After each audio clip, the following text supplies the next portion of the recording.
Bonjour la famille, bienvenue dans cette nouvelle vidéo sur laquelle nous allons résoudre dans n croix n un système d'équations, le système d'équations suivant.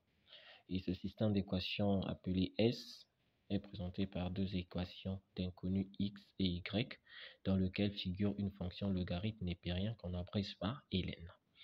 Alors nous avons x plus y égale à 7 et ln de x plus ln de y égale à ln de 10. Alors, comment faut-il faire pour résoudre un tel système?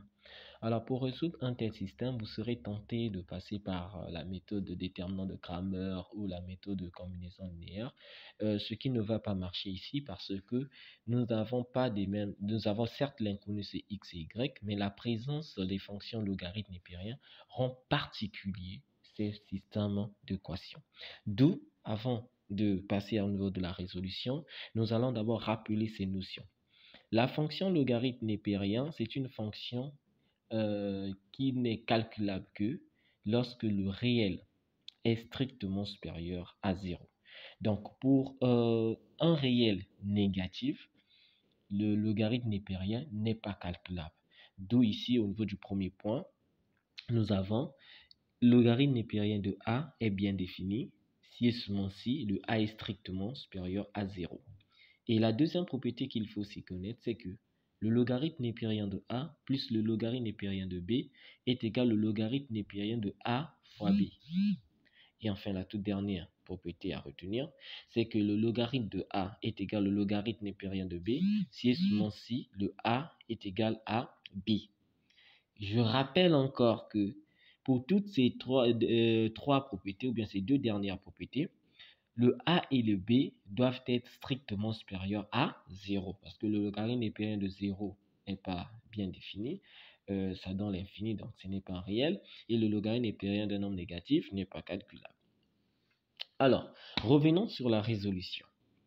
Alors ici, comment faut-il faire? Nous avons x plus y au niveau de la première équation, x plus y égale à 7, ln de x plus ln de y égale à ln de 10. Alors, en appliquant la propriété 2, je me rends compte que la deuxième équation peut être transformée en logarithme népérien de x fois y qui est égal à logarithme népérien de 10. Tout simplement parce que logarithme népérien de x plus logarithme népérien de y est égal au logarithme népérien de x fois y. Ainsi, à partir de cette nouvelle équation obtenue ici, peut être transformée en x fois y égale à 10, tout en appliquant la propriété 3. Donc, logarithme népérien de x fois y égale au logarithme népérien de 10 nous permet de dire que x fois y est égal à 10. Alors, nous avons un système d'équations où nous avons la somme des inconnus et nous connaissons aussi le produit des inconnus. Un tel système est appelé système symétrique. Donc, ce système peut être transformé en une équation du second degré par passage au changement de variable. Ainsi, pour ce faire, nous allons poser x plus y égale à s, qui représente la somme des solutions de notre système, et x fois y est égal à p, qui représente le produit. Ainsi soit dit, x et y sont alors solutions de l'équation t carré moins st plus p égale à 0. Alors, S, nous avons dit que c'est combien? Le S, nous avons 7. Et le P, nous avons combien? 10. Alors, l'équation devient t carré. L'équation devient, excusez-moi, t carré moins 7t plus 10 égale à 0. Alors, nous avons le discriminant. Le discriminant, déjà, vous savez, pour résoudre une équation du second degré, généralement, il faut calculer le discriminant. Alors, ici, le discriminant, la formule du discriminant, nous avons delta égale à b carré moins 4ac.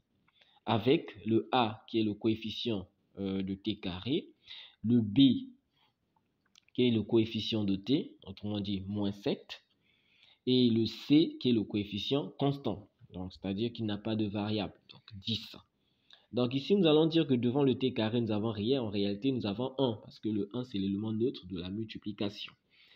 Alors, b carré moins 4ac, en remplaçant b par moins 7, nous avons moins 7 le tout au carré, moins 4, facteur de a c'est 1, donc facteur de 1, c c'est 10, donc facteur de 10.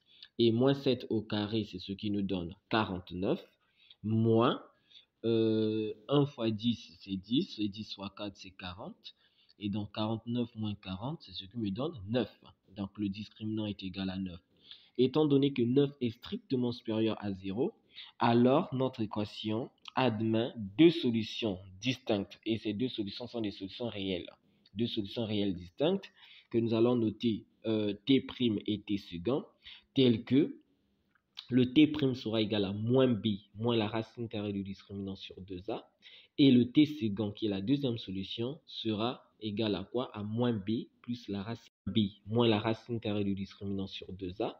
Et le T second, qui est la deuxième solution, sera égal à quoi? À moins B plus la racine carrée du discriminant, le tout divisé par 2A.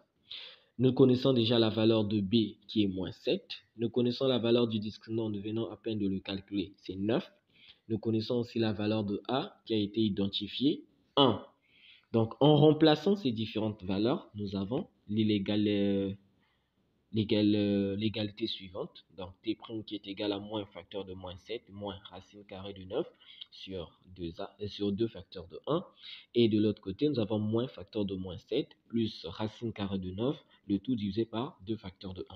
Alors, je vais revenir ici au niveau du remplacement. Généralement, il y a beaucoup qui oublient le moins ici. Faites attention, le moins qui est là, c'est le moins de la formule.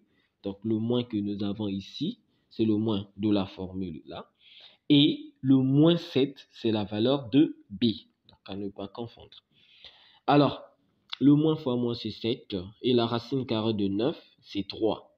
Donc, d'où nous avons T' égale à 7 moins 3, le tout divisé par 2. Et T second égale à 7 plus 3, le tout divisé par 2. Et 7 moins 3, c'est ce qui me donne 4, le tout divisé par 2. Et enfin, 7 plus 3, c'est ce qui me donne 10, le tout divisé par 2. Et 4 divisé par 2, c'est ce qui me donne 2.